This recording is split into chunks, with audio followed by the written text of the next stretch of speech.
I play smarter. I invest with Morning Line. You build your stable. When they race, you earn. Buy, sell, trade, anytime. Morning Line. Own the game.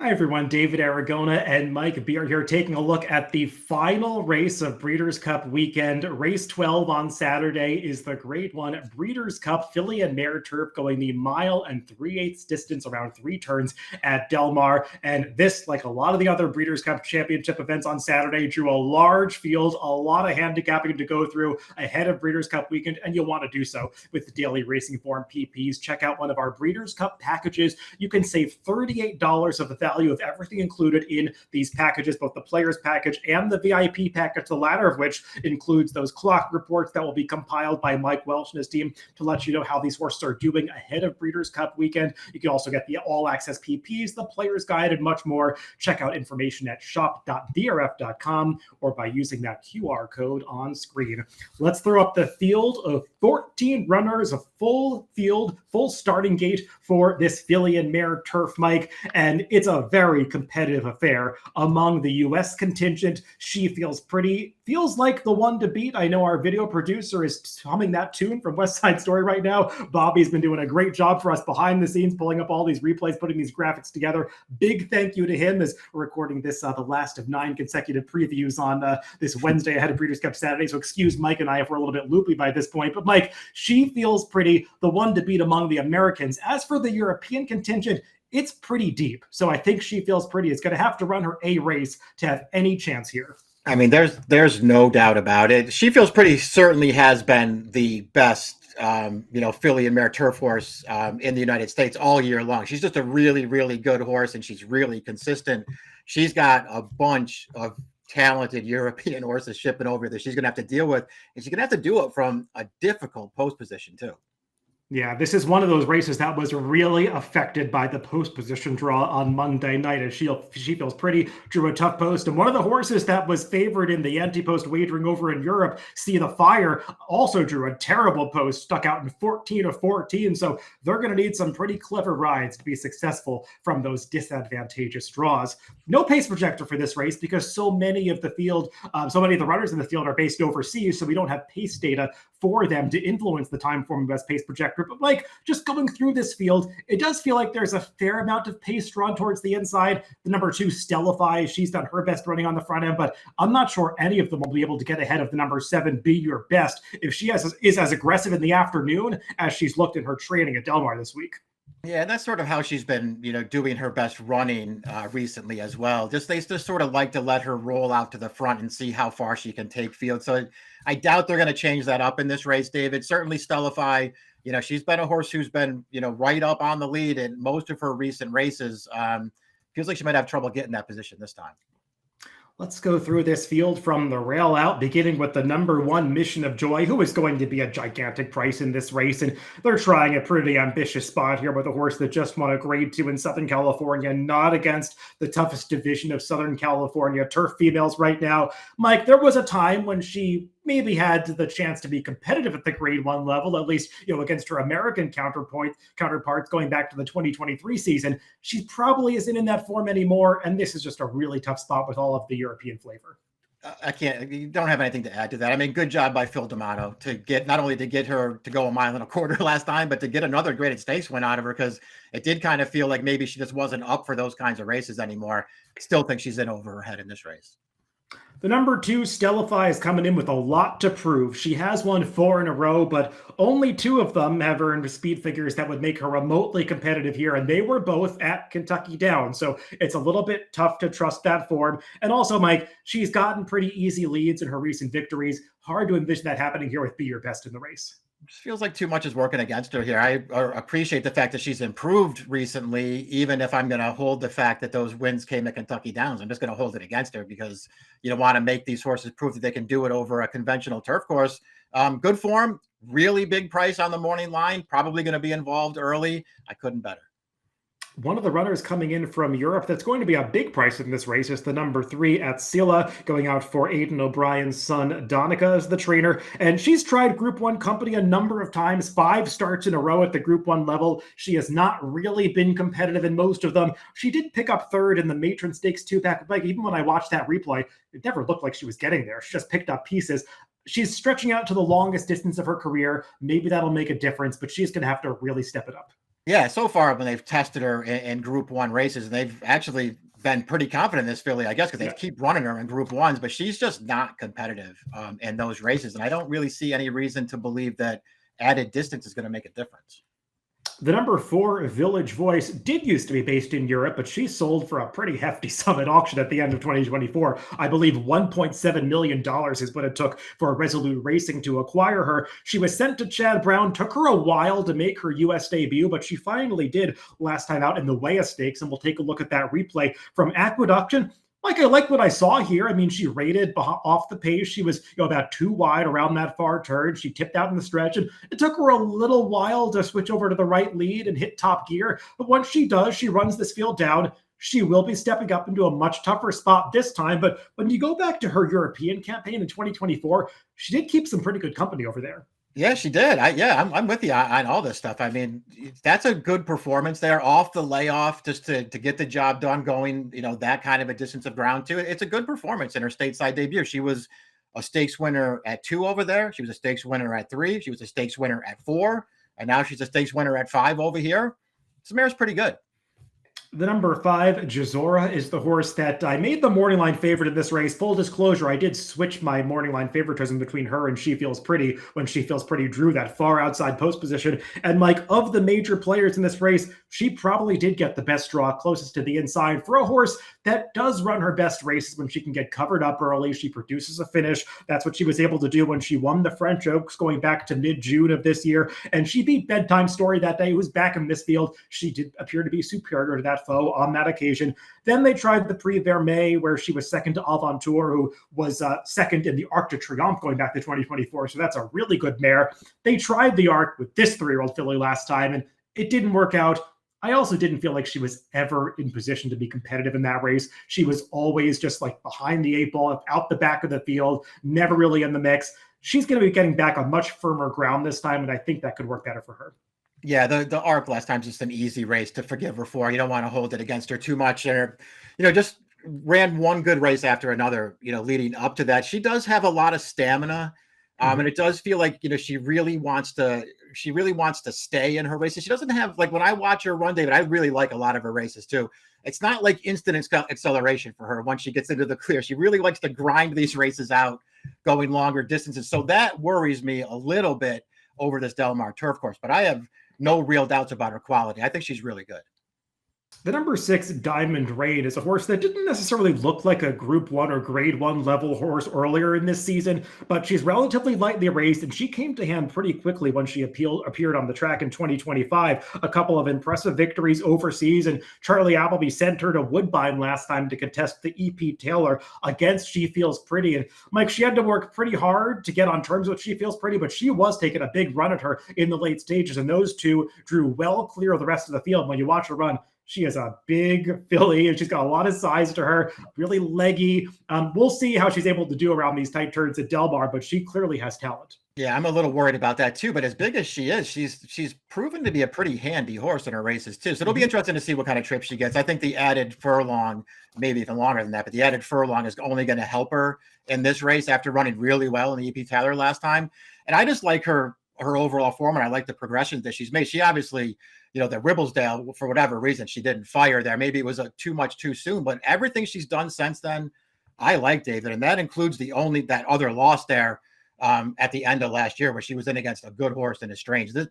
I thought this filly ran really, really well in that race, only giving it up late over soft ground. Up next is the number 7, Be Your Best, who could be potentially leading this field early. And Mike, I think they'd be smart to try to go to the front with her based on how well she ran when she went from gate to wire in Southern California, winning the Game League, going 3 starts back at Santa Anita. Now, that was a Grade 1 race, probably a name only, not nearly the quality of field that she'll be meeting here. And also, Mike, I do have some concerns about her getting the mile and 3/8 distance at this level. I know that she's got a win over it, but she got the distance with a very perfect trip at Aqueduct about a season and a half ago. And I'm not sure that she's going to be able to do it in this spot. Yeah, I'm worried about the distance. I'm worried about her class, and all those things I think are legitimate. Listen, this is a mare who is pretty talented, is going to be a big price in this race, and is probably going to be on the lead up the backstretch. So you have those things to hold on to if you wanted to take a shot here. You know the thrill of picking a winner. But instead of just running to the window for a quick payout, I play smarter.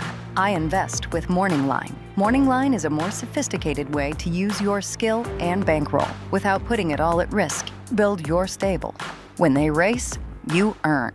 Buy, sell, trade, anytime. Keep the action rolling without burning your bankroll. This is playing the ponies, elevated like a boss. Morning Line. Own the game.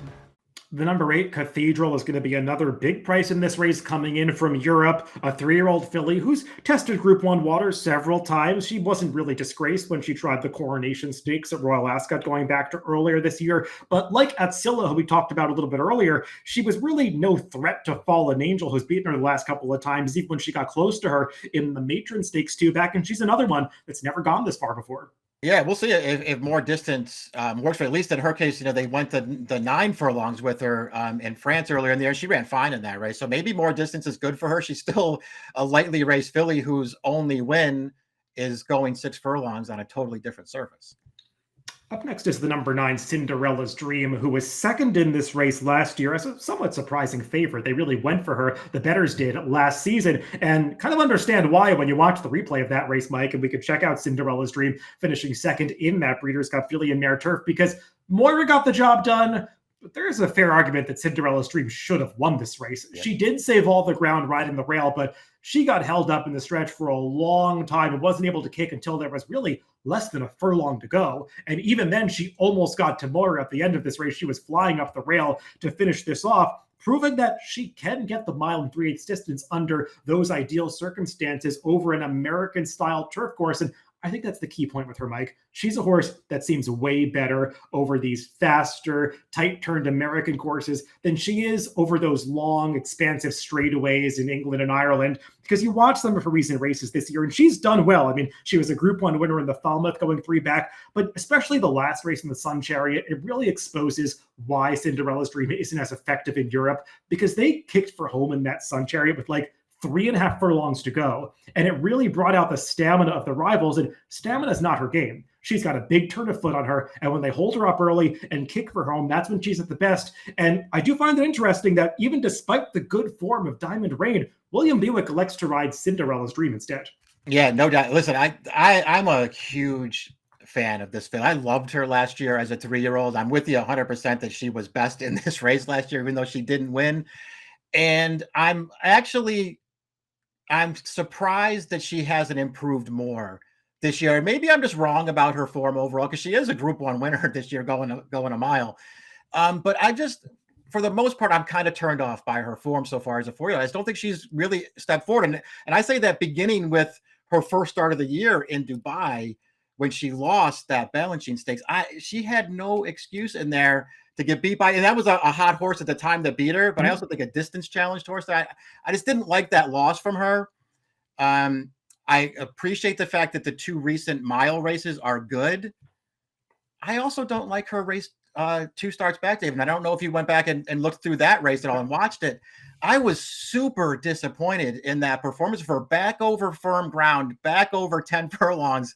I was super disappointed in that performance. If I can counter that, Mike, I would just say when she started her career in Europe, she didn't look like anything too special. And then she turned into something else over those flatter courses in Dubai, and then especially in America. And maybe we just shouldn't have expected her to be as effective going back to Europe as she was this year. That's the argument for her. We'll see what price she is, because price is the determining factor in a race as competitive as this one. The number 10, La Kika, is going to be a gigantic price at this race. She's here because she won a win in Urin in Peru going back to this summer. They tried her in the U.S. since switching into the Doug O'Neill barn on the dirt. That didn't work out, but they're going to go back to the turf, but in a pretty tough spot. Listen, maybe she's just way better on the turf, but I couldn't make a case for this horse. Number 11, Bedtime Story, another runner coming in from Europe. And Mike, when this horse was unveiled during her 2-year-old season, she looked like a pretty special filly. She won the first 4 starts of her career, including a Group 2 victory in the debutante. Then things sort of started to go wrong. She disappointed as the odds-on favorite in the Moyclair Stud towards the end of her 2-year-old season. They came back pretty quickly in another Group 1. That didn't work out. And she's been winless in 7 starts so far as a 3-year-old. But she hasn't run badly in a few of them, and she's kept really good company, chasing home the likes of Whirl and Aventure and Calpana last time. It's not like she's been totally disgraced in a few of those races. Yeah. She's probably going to be a fair price in here, and it's not like we haven't seen these Aidan O'Brien runners who have decent enough European form come to America and suddenly figure out how to win again. Exactly. He does tend to pick the right ones to run over here, the ones that are going to handle the firmer ground and that are going to handle the turf courses over here.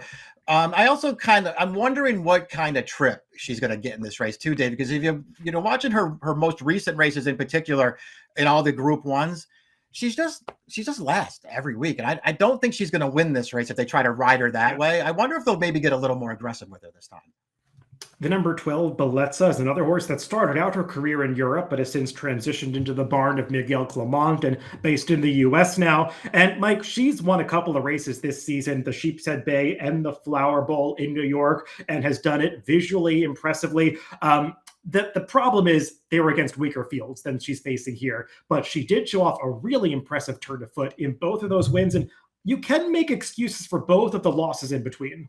Yeah, exactly. Notably, the 2 wins that are both over this distance are on firm ground, and she just looks like a totally different horse on firm ground. The 2 in the middle, and she didn't run poorly either time, but those are just bogs that she's running over. She's way better on firm turf. I know that she lacks the credentials in Europe that some of the other horses that are over here now are bringing with them, but I thought she was really progressive over there last year. She was getting better with every start before they sent her over here. I really like the form that she's in since she's gotten here. I really like her running style for this race because she's handy. She can do it up close or from off of it. She's a big price on the morning line. I don't know, man. I looked at her for a long time. I'm definitely using her in this race. The number 13, She Feels Pretty, is definitely the most accomplished of the American runners in this race. She's a multiple Grade 1 winner on the turf. She's, I think, won 5 of her last 6 starts on the way into this. The only loss was a narrow defeat in the Grade 1 Diana. Kind of wish she didn't lose that race, Mike, because it felt like she was supposed to get the job done in there. But she's a horse who did get back on track, back to the winner's circle last time in the EP Taylor. Made it close at the end with Diamond Rain, who was lunging at her towards the finish line. But I will say, when they came across the wire, Diamond Rain, I should say, She Feels Pretty was trying to fight back. And if you watch the gallop out, She Feels Pretty actually came back and galloped out ahead of Diamond Rain. So that's a positive. But even in light of that, I still have a few concerns about her getting this distance, especially from such a disadvantageous post. Yeah, that's my main concern with her as well. She's obviously a really good horse, and she's the best of the Americans in this field, but she did not draw well. And I'm just, at least at this stage of the game, I'm not convinced, even though the figures suggest her last 2 races are the 2 best she's ever run, I'm not convinced that that's the case. And I'm not convinced that more distance is actually better for her. So at a short price and as maybe the favorite, I'm going to look elsewhere in here.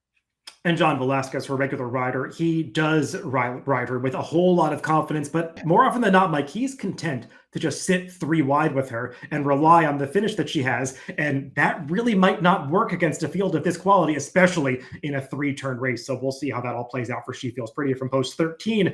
Rounding out the field is the number 14, See the Fire, who is drawn even wider than She Feels Pretty. But at least she's a horse that you can hold up, Mike. You can take her back, try to save some ground, make one run. And Ishan Murphy, he's got a great record of riding very well in the United States. So you could have some faith in that at least. And she's got really good form overseas. She was so impressive when she won that Group 2 Middleton Stakes going back to York earlier this year. Notably, showed off that impressive turn of foot to run clear by a dozen lengths over relatively firm ground. So she might really like that going. She caught absolutely bottomless ground in the Nassau Stakes 3 starts back. It was raining so hard, they didn't even feel comfortable operating a starting gate. So they just had a flag start, and she got left maybe 5 lengths behind the winner of that race at the break. She's clearly better than that. I kind of wanted to see her win that Prix de l'Opera last time, but she did have some traffic in the stretch. It at least was another good effort. She's very dangerous in this spot. Yeah, no doubt about it. I'm kind of with you too on her last race because I thought about picking her in this race, and I really felt like she had a real chance to win, even with a terrible draw here. I did kind of wish that she got the job done in that most recent start there, even if she had a little bit of traffic. I mean, that was just a blanket finish, and it did feel like she had her shot to get there. She didn't quite do it. She can win here. I feel like ultimately my decision came down to odds, and we'll see how they bet the race. But if she's 5-1 from way out there, I'm probably not going to bet this horse. Well, everybody, before we get to picks for this race, we want to let you know that you can unlock access to some of racing's most coveted bloodlines, mares and colts connected to championship pedigrees. Morning Line is a private SEC-regulated marketplace where approved participants can trade licensed interest in elite racehorses, no ongoing costs. Build your stable only at morningline.io. Let's go to our picks for this final Breeders' Cup race on Saturday, the Filly and Mare Turf. And Mike, I guess we're both fans of the Godolphin team because we each have Charlie Appleby Godolphin runners on top, but you're going with the one that's probably going to be a bigger price in Diamond Rain. Yeah, that's one of the reasons I took her. I also just appreciate how progressive she is. I'm just going to hope that she can work out the right kind of trip in there because that's what I'm most concerned about. We'll just see if she can, get a trip here and take one more step forward. I think that would do it. I'm glad that you picked Cinderella's Dream. I'm a huge fan of hers. I think you made a really, really good case for her too, David. Now I'm going to have to use her as well. Well, sorry to make you spend a little more money on one extra horse in this race, but I do think Cinderella's Dream is going to appreciate coming back to the U.S. And Charlie Appleby sounds pretty confident in her chances. William Buick did land on this one, so we'll see if she can be a little bit more successful in this year's Breeders' Cup Filly and Mare Turf, though I do also have interest in the number 14, See the Fire, who I probably would have picked on top if not for that tough post position draw. 9, 14, 5, 11 for me, and 6, 12, 5, 9 for Mike in the final Breeders' Cup race on Saturday, the Filly and Mare Turf. Good luck if you're playing the races this Breeders' Cup weekend.